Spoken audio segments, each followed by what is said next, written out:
오늘은 이제 3단원입니다, 벌써. 3단원, 이제 창조시대입니다. 혹시 창세기 11장까지 혹시 한번 읽어보셨나요? 네, 다 알고 계실 내용이 많을 텐데, 성경책 펼치셔가지고, 이렇게 함께 보면서, 교재도 보시고, 성경도 보시고, PPT도 보시고, 이렇게 함께 가면서 가보겠습니다. 우리, 지난주, 했던 게 12시대였거든요. 혹시 기억나실지 모르겠어요. 아마. 자, 첫 번째 시대가 오늘 배우게 될 창조시대입니다. 창조시대인데, 한번 보자.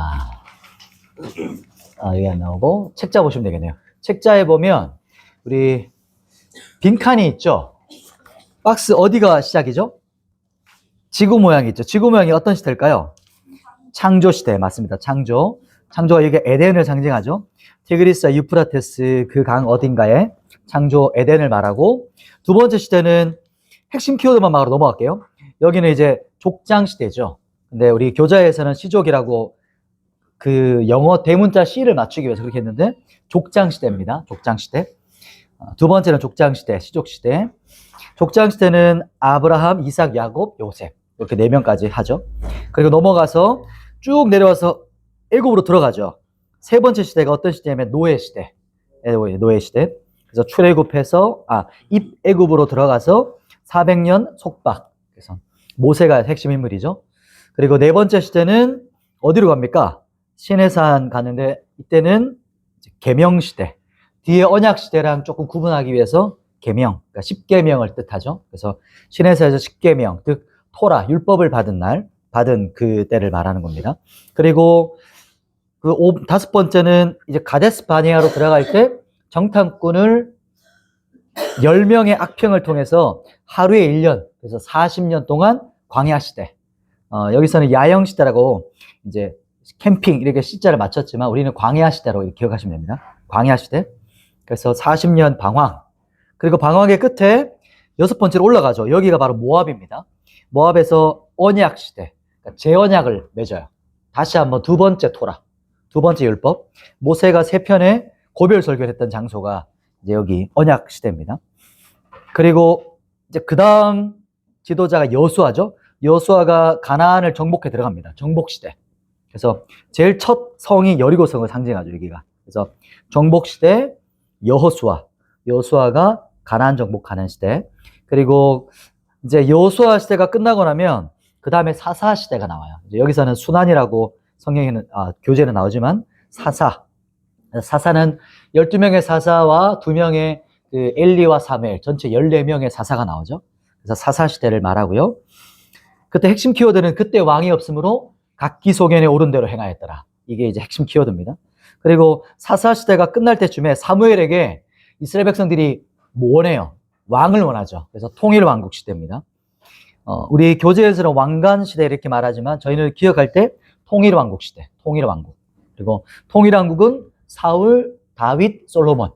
요 세 핵심 40년씩 통치했죠. 그리고 솔로몬 그 다음 르호보암 때 왕국이 쪼개집니다. 그래서 이때부터는 분열 왕국 시대. 분열 왕국 시대죠. 분열 왕국 시대. 이때는 르호보암부터 남유다는 20명의 왕, 북이스라엘 19명, 선한 왕은 남유다만 8명 있었다. 이 정도 기억하시면 될 것 같고, 11번째는 포로 시대죠. 이제 나라가 망해서 북이스라엘은 아수르에 722년. 제가 지난주에 720년이라고 했던 것 같아요. 정정하면 BC 722년입니다. 그래서 이때 아수르에 망했고, 그리고 남유다는 바벨론에 586, BC 586년에 나라가 망합니다. 그리고 아수르로 쫓겨가고, 그 다음에 아수르에 망하고, 바벨론에 망하고 나서 다시 포로 귀환, 페르시아 고레스 왕을 통해서 포로 귀환 시대를 이제 핵심적인 인물이 에스라가 있고, 에스라는 성전 재건, 그리고 에스더가 있고, 그 다음에 니헤미야는 성벽 재건, 이렇게 있습니다. 네, 맞아요. 포로 시대. 그다음 포로 귀환 시대. 마지막 12번째는 포로 귀환. 오늘 우리 교재에서는 건축 시대다 이렇게 말하기도 합니다. 어떤 거요? 11개. 요거 보면 12번째 있을 거예요. 좌측에. 왼쪽에 보면 여리고성 바로 밑에 12번에 있을 거예요. 12. 하트 밑에. 그렇죠. 하트 밑에 왼쪽. 사해 근처에 있는. 이제는 지명 얘기도 좀 이해되시죠? 그죠? 자, 이렇게 해서 지난주 1시간 동안 했던 거 지금 짧게 한번 살펴봤습니다. 네네, 포로 귀환. 우리는 기약할 때 포로 귀환. 11일은 포로, 맞아요. 포로. 자, 이게 잠시 한번 살펴봤고요. 오늘이 이제 드디어, 오늘은 창조시대를 살펴볼 텐데, 창조시대를 살펴보면, 창조는 지난주 한 번 살펴봤어요. 창조는 질서의 시작입니다. 질서가 시작되는데, 어떤 질서가 시작될까요? 맞아요. 질서의 시작, 창조요. 창조. In the beginning. 그래서 1번, 2번, 시간과 뭐죠? 공간의 질서의 시작. 하나님께서 영원이라는 관점 가운데 시작하셨는데, 그때 시작할 때 시공간을 창조하셨다. 이렇게 이 공간 안에 물질까지 포함될 수 있는 부분입니다. 그렇게 했던 부분이 창조 시대가 시작되는 거고요. 그리고 우리가 창조를 잠깐 기억해 보면 그 다음 페이지 한번 넘겨 보실래요? 바로. 자, 창조 시대를 우리 주일학교 때 배웠던 거 한번 기억해 볼까요? 창조를 7일 동안 창조하셨잖아요. 창조 한번 어떻게 창조하셨는지 기억나시나요? 첫째 날 무엇을 창조하셨죠? 맞죠? 맞아요. 빛이 있으라. 두 번째 날. 그 다음에 하늘과 그죠? 바다를 나누셨죠? 그러니까 성경 그대로는 위의 궁창과 아래 궁창을 나누셨다. 그래서 위 물과 아래 물. 그래서 중간에 궁창이 생겼다. 이게 스카이입니다. 세 번째가 뭐였죠? 땅. 묻은 드러나라. 그래서 바다에서 묻이 드러나게 됐고, 땅에 이때 식물이 같이 나옵니다. 식물이 같이 번성합니다. 자, 요게 뭐냐면 이게 폼이에요. 첫째 날, 둘째 날, 셋째 날 폼입니다. 그리고 넷째 날은 이렇게 짝을 지어서 생각하시면 돼요. 그리고 이렇게 그 다음 날 달은 하나님께서 폼을 만드시고 그 안을 채우세요. 자, 빛을 내는 게 뭐가 있을까요? 해, 달, 별들입니다. 그래서 해, 달, 그리고 별들에 우리가 말하는 지금 우주가 다 포함되어 있겠죠? 그래서 해, 달, 별들로 채우세요. 발광체, 쉽게 말하면 발광체. 그럼 하늘과 바다에 뭐가 있죠? 그렇죠. 새와 물고기가 있죠. 그래서 하나님께서 먼저 틀을 만드시고 안을 채웠다. 셋째 날은요. 땅 식물에 뭐가 있습니까? 동물 있고 마지막에 뭐죠? 사람을 창조하셨죠. 근데 창조가 이때 끝이 아니죠. 또 남았죠. 보면 우리가 포커스를 보면 모든 것은 마지막이 가장 중요하거든요. 다 누구를 위해 창조한 걸까요? 사람을 위해 다 창조했어요. 그런데 아직 하루가 남았습니다. 7째 날에 무엇 하셨죠? 안식하셨죠. 예수님께서 신약에서 뭐라고 말씀하셨죠? 안식의 주인이 누구시다? 예수님, 주님이시다. 즉, 이 모든 것들이 다 누구를 가르치고 있을까요? 안식을 가르치고 있어요. 그러니까 모든 것이 예수 그리스도를 위해서 창조된다. 이렇게 말을 하고 있는 거죠. 그래서 창조를 이렇게 폼을 만드셨고 내용을 채우셨고 마지막 안식. 사람은 창조되자마자 뭐 했을까요? 쉬었어요. 신기하죠? 사람이 창조되자마자 안식했어요. 아무것도 하지 않고. 그게 바로 하나님께서 사람을 창조하실 때 이를 위해서 창조하지 않으시고 우리와 함께 교제하기 위해서 창조하셨다. 이렇게 말하는 거예요. 교재에 보시면 거기 빈칸 하나 있죠. 보시면 창조의 목적은 뭐다? 하나님과 교제하는 것이다. 그래서 교제를 다른 말로 예배라고도 표현해요. 두 가지를 같이 적으시면 됩니다. 교제 그리고 예배. 그렇게 먼저 우리는 하나님하고 교제를 하고 그 다음에 무엇을 하죠? 일을 하는 거죠. 그 다음부터 첫째 날 시작이에요. 우리는 창조되자마자 먼저 안식, 주님 안에 거하는 것, 그리고 일하고, 그리고 또 하나님과 함께 휴식한다. 이렇게 휴식이란 말로 교제는 말하는데 안식, 휴식 둘 다 괜찮습니다. 교제하는 것이다. 하나님과 함께 일하고 하나님과 함께 휴식하는 것. 이렇게 말합니다. 창조는요. 자, 그러면 아담과 하와 한번 기억해 볼까요? 하나님께서 아담과 하와를 창조하시고 즉 먼저 사람을 보시면 사람을 창조하시고 뭐라고 하셨죠? 너무 좋다. 토브. 그러니까 메오드 토브라고 해서 너무 좋다. 심이 좋다 이렇게 말씀하셨거든요. 토브는 지난번 말했던 것처럼 퍼펙트하다, 뷰티풀, 그다음에 굿. 그래서 완전하다, 아름답다, 선하다. 이 세 가지를 토브의 의미다라고 했었어요. 그래서 하나님께서 사람을 보시고 너무 좋으셨어요. 그리고 하나님께서 창조의 목적은 이제 교제고 예배다. 이렇게 말씀을 하셨죠. 하나님께서 아담을 먼저 만지셨어요. 그래서 잠들게 하시고 그 갈빗대에서 뭐를 꺼내셨죠? 허리에서 갈빗대를 빼셨죠. 답을 말하고 있네요. 갈빗대를 떼셔가지고 뭐를 만드셨을까요? 하와를 창조하셨죠. 그리고 하와가 이제 어찌 보면 하나님이 아담과 하와의 중매를 서셔가지고 이렇게 선을 보게 하십니다. 그때 아담이 뭐라고 외치죠? 우와! 이렇게 막 탄성을 지르잖아요. 내 뼈 중에 뼈요, 살 중에 살이로다. 이렇게 외치거든요. 이게 뭐냐면, 나와 똑같은 존재구나. 내 존재의 가장 진수구나. 나와 똑같은, 나는 당신은 나입니다. 이렇게 기쁨의 탄성을 하거든요. 그게 사랑의 고백이었어요, 그때. 지금 보면 좀 이상하긴 한데, 그 당시는 아담이 할 수 있는 가장 최고의, 사랑의 고백이었어요. 그리고 나서 이제 두 사람이 결혼을 하죠. 이제 하나가 됩니다. 창세기 한번 찾아볼게요. 그 부분이, 2장 23절입니다. 2장 23절. 자, 2장 23절 때 아담과 하와가 처음 만나고, 근데 두 사람이 이제 부부가 되는데, 한 몸이 되는데, 거기에 보면 세 가지의 핵심 키워드가 있어요. 이게 결혼하는 사람들이란지, 우리 연애하는 코칭할 때 꼭 필요한 이 세 가지입니다. 부모님들은 꼭 알아두셔야 되는 건데, 24절에 보면, 이러므로 남자가 부모를 어떻게 합니까? 떠나야 돼. 첫 번째가 결혼 전에 남자나 여자나 부모를 어떻게 되죠? 떠나야 돼. 독립해야 됩니다. 정서적으로, 영적으로, 공간적으로, 물질적으로도. 그래서 먼저 떠나지 않으면 나중에 문제가 생겨요. 두 번째가 뭐죠?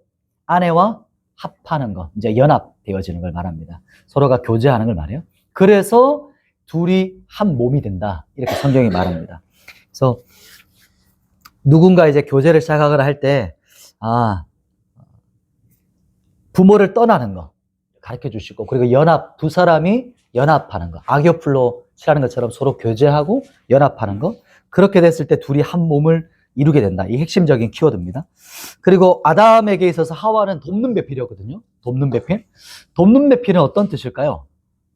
돕는 배필은 맞은편에 서서 하나님의 도움을 주는 사람이에요.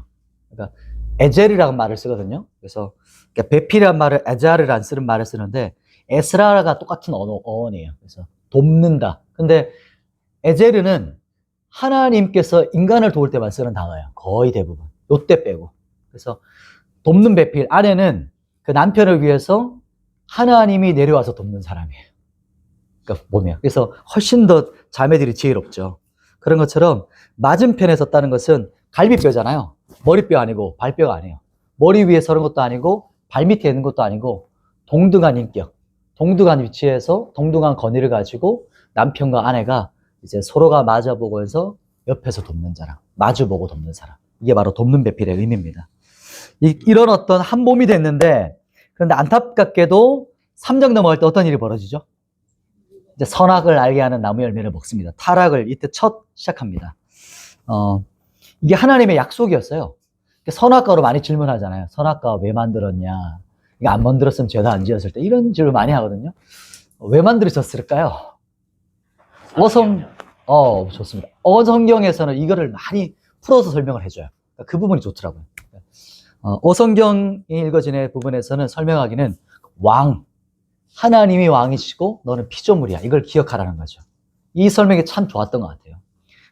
그리고 우리 웨스터민스터라든지 우리 장로교회 개혁주의에서 봤을 때는 자유의지를 말해요.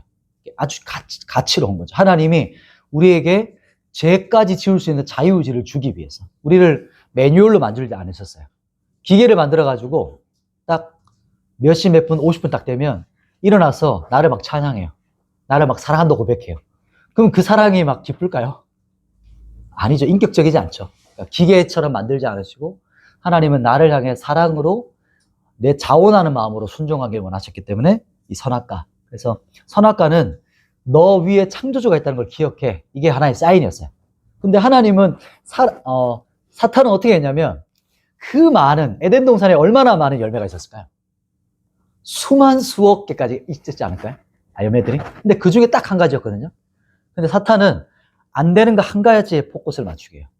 근데 먼저 은혜를 베푸셨거든요. 에덴에 오만 것들을 다 모을 수 있는데 딱 한 가지만 약속한 거거든요. 언약. 근데 사탄은 그 한 가지 그거 안 되게 했어? 이렇게 말하는 거죠. 이게 관점의 차이. 이제 이렇게 사람을 조종하고 유혹합니다. 죄라는 것은 불순종이고 하나님과 언약을 이제 파괴한 겁니다. 깨뜨린 거예요. 그래서 언약을 깨뜨림을 통해서 뭐가 끊어졌을까요? 그죠. 교제가 끊어졌습니다. 3번 보면 여러분 아담에 보면 두 번째 동그라미에 보면 하나님과 친밀한 교제를 했었는데 이제 중단되죠.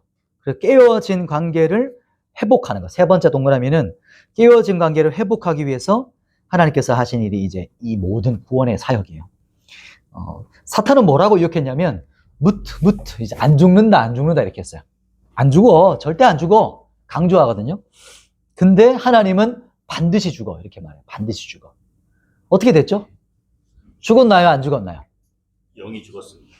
정확한 답입니다. 좋아요. 이게 헷갈리거든요. 안 죽었어요. 먹었는데. 이게 헷갈리는 거예요. 우리가 성경 볼 때. 죽는다. 왜 안 죽었지? 이렇게 생각하시면 돼요. 나무가 땅에 박혀 있어요. 근데 이 나무가 뿌리가 뽑혀서 딱 완전 뒤집어졌어요. 그럼 나무가 죽었습니까? 안 죽었습니까? 죽어가고 있죠. 죽었어요. 그러니까 생명이 끊어진 거죠. 우리의 생명은 하나님께 붙어 있을 때 생명이기 때문에 생명에서 끊어졌기 때문에 지금 우리는 태어남과 동시에 죽어가고 있어요.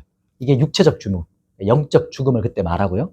그리고 또 한 가지 예를 들면 물고기가 자유를 외치면서 물 밖으로 탁 튀쳐나왔어요. 그 물고기가 막 너무 자유롭나요? 그때부터 어떻게 되죠? 죽은 거죠, 실제. 죽어가고 있어요. 그게 바로 우리의 이 죄의 상태, 그 끊어진, 하나님과 교제가 끊어진 사람의 상태를 말합니다. 그래서, 이때 하나님께서 이제 원복음을 시작하세요. 처음 복음. 첫 복음이 바로 여러분 찾아보세요. 3장 15절. 자, 한번 읽어볼까요? 우리 이제 처음 복음이 성경에서 시작되는 부분입니다. 3장 15절 같이 읽겠습니다. 시작. 내가 너로 여자와 원수가 되게 하고 내 후손도 여자의 후손과 원수가 되게 하리니 여자의 후손은 내 머리를 상하게 할 것이요 너는 그의 발꿈치를 상해 갈 것이니라 하시고 아멘. 내 후손 정확한 씨라고 하거든요. 근데 단수예요. 단수. 내 후손 여자의 후손입니다. 이렇게 구별시킨 거예요. 남자로 태어난 존재가 아니고 여자에게 바로 나온 후손. 그래서 계속해서 이때부터 족장들이라든지 이때부터 아담의 후손들은 계속해서 여자의 후손을 기다렸어요. 근데 그게 이제 나중에 10장에서 또 살펴보겠지만 니무롯이 여자의 후손인 것처럼 용서로 막 일어나고 그런 어떤 사람들이 일어나요. 그러나 가짜였죠.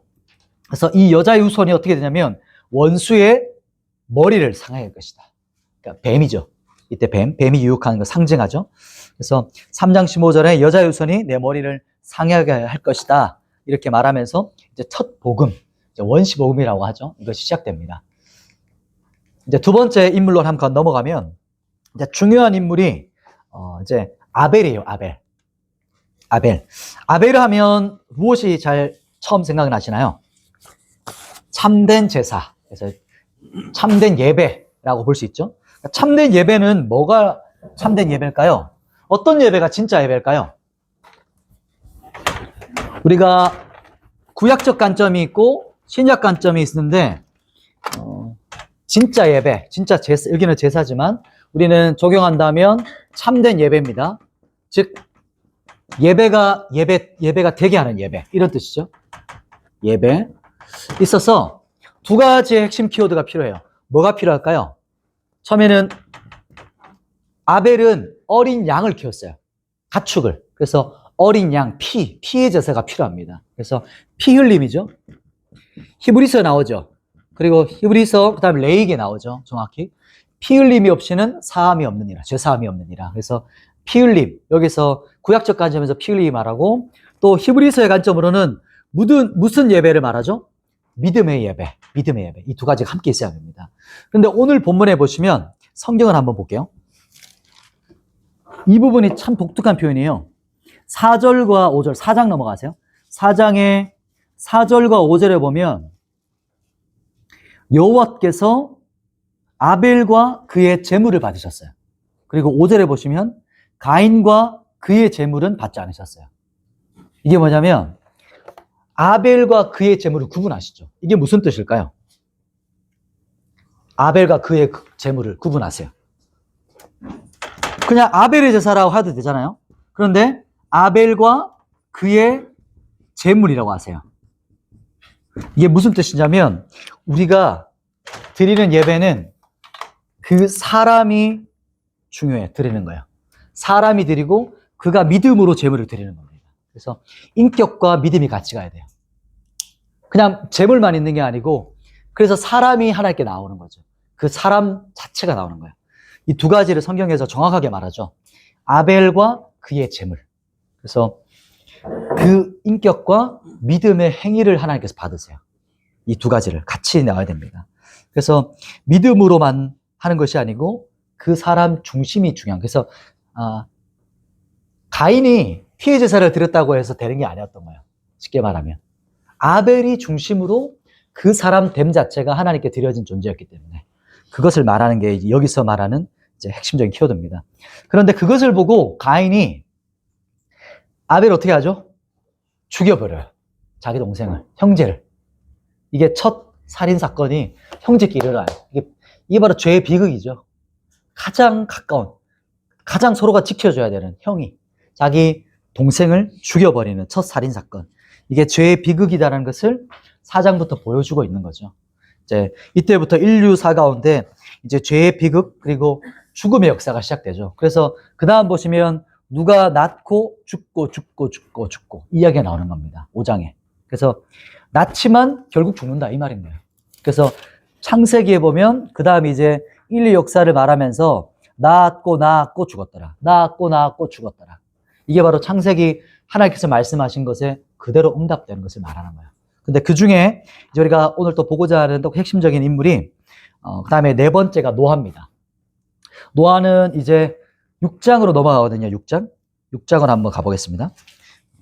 노아 하면 생각나는 게 뭐가 있죠? 노아 방주죠. 그리고 노아 하면 은혜를 입은 자, 하나님의 은총을 받은 자, 하나님의 은혜를 입은 자다. 이것을 기억하시고 그리고 방주를 기억하시면 되는데 6장에 보시면 6장 6절에 보면 하나님께서 하나님의 마음이 표현돼요. 6장 6절도 한번 같이 한번 읽어볼까요? 6장 6절 시작. 땅에 사람 지으셨음을 한탄하사 마음에 근심하시고 하나님이 마음에 한탄하고 마음에 근심하세요. 마음이 아프세요. 하나님의 마음이 인간의 죄악 때문에 마음이 막 너무 고통스러우신 거예요. 그리고 나서 이제 심판을 하나님께서 하시기를 결정하세요. 그런데 그 다음에 보면 위로 5장으로 한번 가보세요. 5장에 보면 인류에서 제일 오래 살았던 사람이 있어요. 그렇죠. 25절이 무드셀라입니다. 무드셀라가 몇 살까지 살았죠? 5장 27절 969세를 삽니다. 거의 1000년을 살아요. 인류에게 있어서 제일 오래 살은 사람이 무드셀라거든요. 무드셀라는 히브리어로 무트첼라를 합친 말이에요. 무트는 아까 한번 제가 했죠. 죽는다. 첼라는 이제 심판하신다. 심판이라는 뜻이거든요. 그래서 무드셀라는 의미는 뭐냐면 죽으면 심판이 온다는 뜻이에요. 무드셀라를 누가 낳았죠? 아버지가 누구였죠? 그렇죠. 에녹입니다. 에녹이 보면 에녹이 21절에 65세에 무드셀라를 낳고 그 다음에 22절에 어떻게 하시죠? 하나님과 동행하세요. 무드셀라를 낳고 나서 하나님과 동행이 시작돼요. 이게 바로 이제 재림 신앙의 시작이거든요. 주님과 동행했던 뭐냐면 무트셀라 심판 죽으면 심판이 온다. 그래서 에녹은 무드셀라를 보면서 혹시 죽었나? 매일 보는 거예요. 관찰하는 거예요. 왜냐하면 죽으면 하나님의 심판이 오기 때문에 그것을 날마다 깨어서 재림신앙으로 살아갔던 사람이 이제 에녹이었어요. 그래서 에녹은 하나님과 동행한 사람이었거든요. 그래서 종말론 신앙을 말할 때, 종말 신앙을 말할 때 이 에녹처럼 하나님과 동행했던 사람. 근데 무트셀라가 죽자 이제 진짜 심판이 와요. 심판.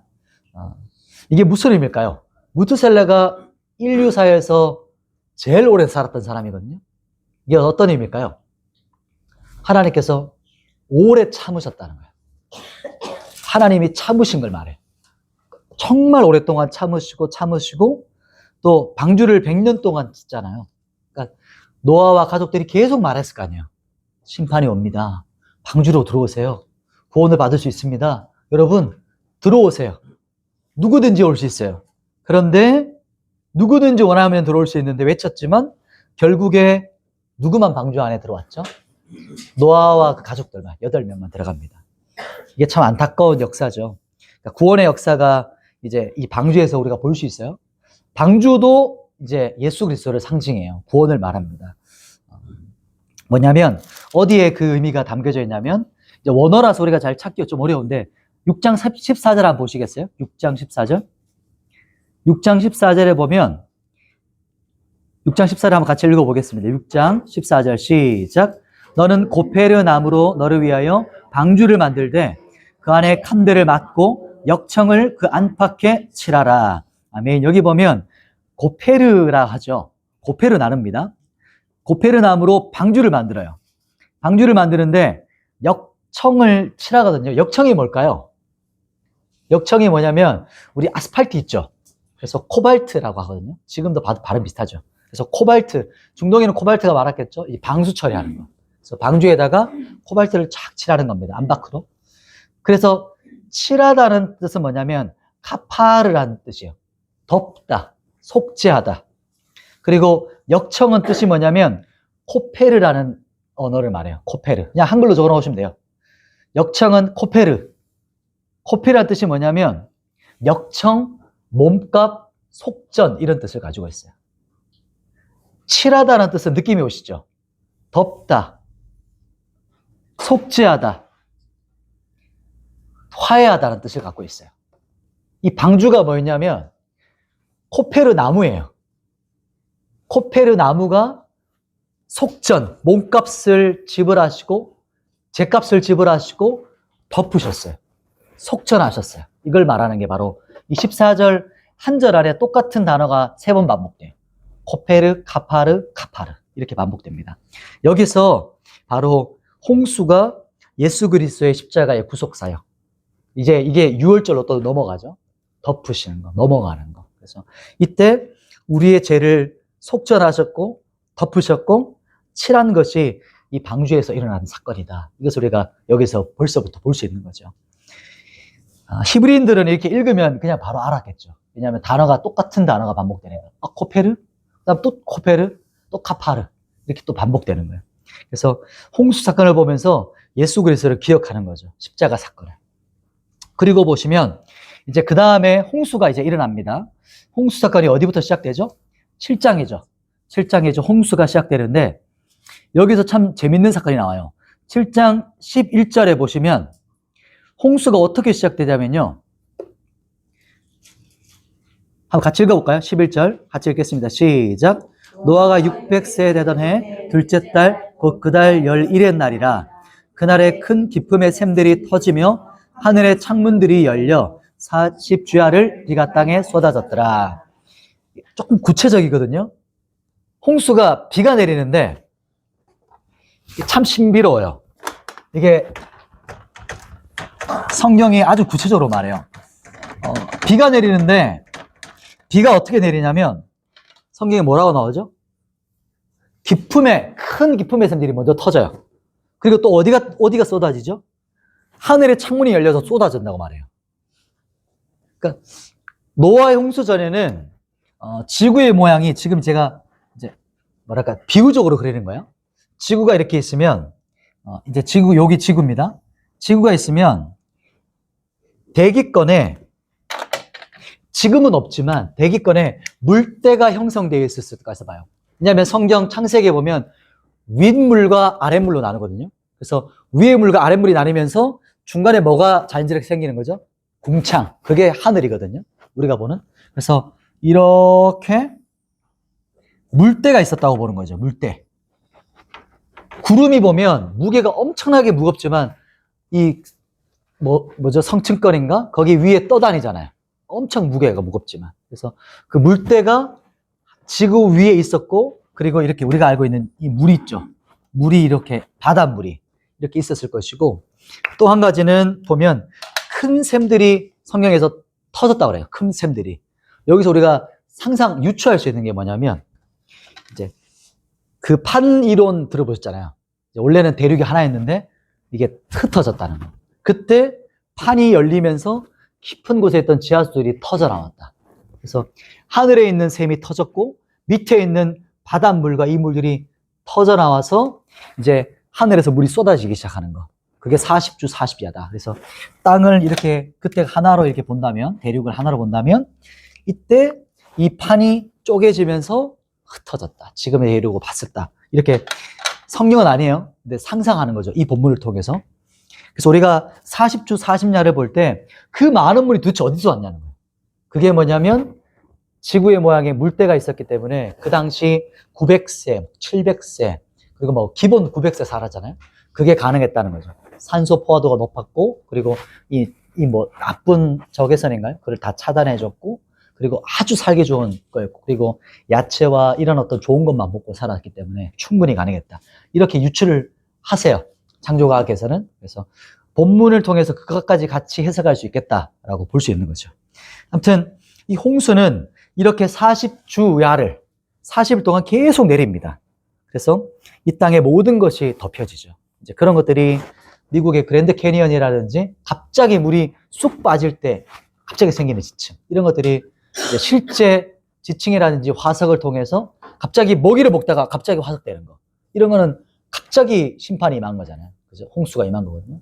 그래서 그런 것들을 통해서 우리가 확인할 수 있고, 히말라야라든지 정말 높은 산인데 해양식물의 화석이 나와요. 이런 거. 왜냐하면 그 땅이 원래는 이제 바다가 있었던 땅이었다는 것을 우리가 말할 수 있다. 이런 여러 가지 자료들이 있다는 거죠. 이게 바로 홍수 때 우리가 발견할 수 있는 이야기입니다.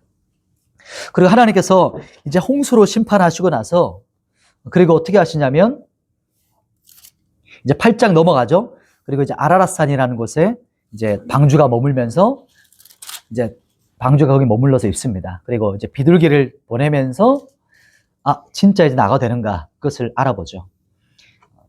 노아가 나오자마자 20절에 가장 먼저 뭘 하죠? 하나님께 제단을 쌓고 예배를 드립니다.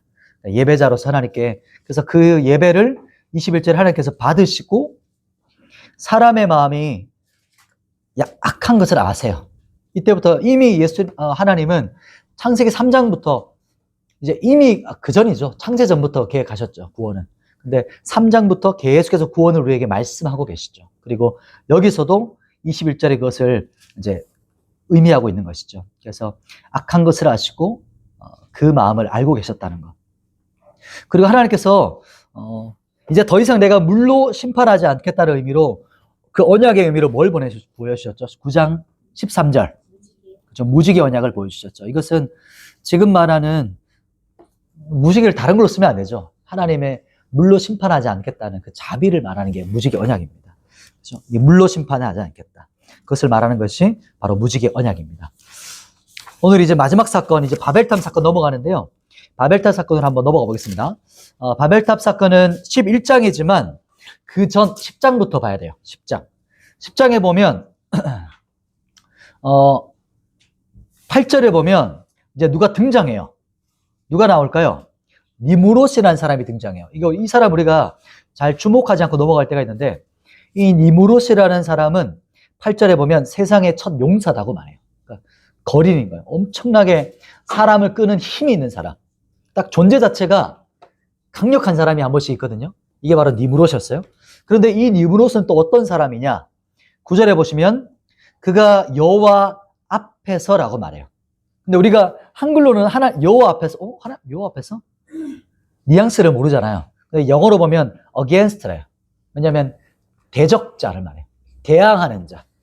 하나님을 대항하고 대적하는 자가 바로 이 니무롯입니다. 그래서 하나님을 처음으로 대항했던 용감한 사냥꾼, 용사였어요. 이 사람은 이제 신할 땅에서 10장 10절에 보면 신할 땅에서 바벨 나오죠. 이제 인류 역사에서 요한계시록까지 상징적으로 계속 나옵니다. 바벨. 이때 첫 시작되죠. 바벨. 바벨에서 시작하는 사람입니다. 바벨. 이렇게 신할에서 바벨이 시작되었고 11장으로 넘어오면 11장에 보시면 신할 평지가 나오시죠. 신할 평지가 나오고 이때 3절부터 이제 바벨탑을 쌓기 시작합니다. 벽돌을 쌓아요, 벽돌. 이 벽돌을 굽는 게 무슨 말일까요? 그전까지 벽돌이 없었다는 건데 벽돌을 쌓았다는 것은 이제 단절, 분열, 대적한다. 그리고 자기 성을 쌓는 거야. 이제부터. 그리고 그런 의미를 또 가지고 있고요. 또 이때 벽돌을 쌓음을 통해서 이제 이때부터 바벨탑을 쌓기 시작해요. 바벨탑을 쌓는 이유가 뭘까요? 자기 왕국. 맞아요. 4절에 보시면 이렇게 말하죠. 우리가 성읍과 탑을 쌓아서 우리 이름을 내자. 그리고 하늘에 닿게 올라가자. 하나님을 대항하는, 하나님을 대적하는 자. 그리고 우리가 창세기에 나왔던 이 아담과 이브를 유혹했던 하나님처럼 되자. 우리가 하나님처럼 높아지자. 이게 말한 것 때문에. 하늘에 닿게 해보자. 우리 이름을 내자. 우리 지면에 이제 흩어진 면하자. 뭐죠? 하나님께서 심판해도 우리 살아남아 보자. 우리 하나님 대적해서 우리 왕국을 세우자. 우리 나라 세우자. 이렇게 말하는 거거든요. 그래서 여러 가지 의미들을 가지고 있어요. 이때부터 서로 단절되어지고 분열되어지고 자기 세력을 꾸리는 이제 전쟁이 시작되는 것을 상징해요. 전쟁의 상징. 그리고 이 이름을 내는 것은 자기 왕국, 내 나라. 그리고 이 사람들이 바벨탑을 쌓았던 이유는 우리가 하나님을 대항하는 자, 하나님을 대적하는 자로 이제 우리 세력을 한번 모아보자. 우리 흩어지지 말자. 하나님 우리 심판해도 우리 한번 힘을 모아서 살아남아 보자. 우리 나라를 만들자. 이렇게 했던 거예요. 그때 하나님께서 내려오시죠. 그것을 보시고 하나님께서 어떻게 하시죠? 언어를 혼잡하게 하십니다. 언어를 혼잡하게 하세요. 그래서 막 벽돌을 굽고 막 건축을 하다가 누가 여기서 막 말을 하는데 중국말로 막 해요. 근데 이 사람은 막 프랑스어를 해요. 그러니까 서로 못 알아듣는 거죠. 어제까지는 서로 말이 통했는데 하나의 언어였는데 안 통해요. 저기서는 갑자기 막 한국말을 해요. 이쪽 사람은 어제까지 똑같은 말을 썼는데 일본어를 해요. 저기 사람은 아프리카어를 해요. 막 혼잡하니까 건축이 되겠습니까? 안 되죠. 그때부터 언어가 통하는 사람들끼리 이제 뭉치기 시작하는 거예요. 그래서 언어가 통하는 사람끼리 모여서 각자 흩어지기 시작했다. 이게 바로 이제 바벨탑의 사건을 말하는 거죠. 하나님께서 언어를 혼잡하게 하시고 이제 말이 안 통하기 때문에 이때 사람들이 흩어져 살기 시작한 것을 우리가 볼 수 있는 것이죠. 바벨탑은 여기부터 시작되지만 참 상징적이에요. 요한계시록에도 바벨탑이 나오죠. 또 남유다가 바벨의 나라가 망하죠. 그래서 바벨이라는 것은 세상을 상징하는 언어예요.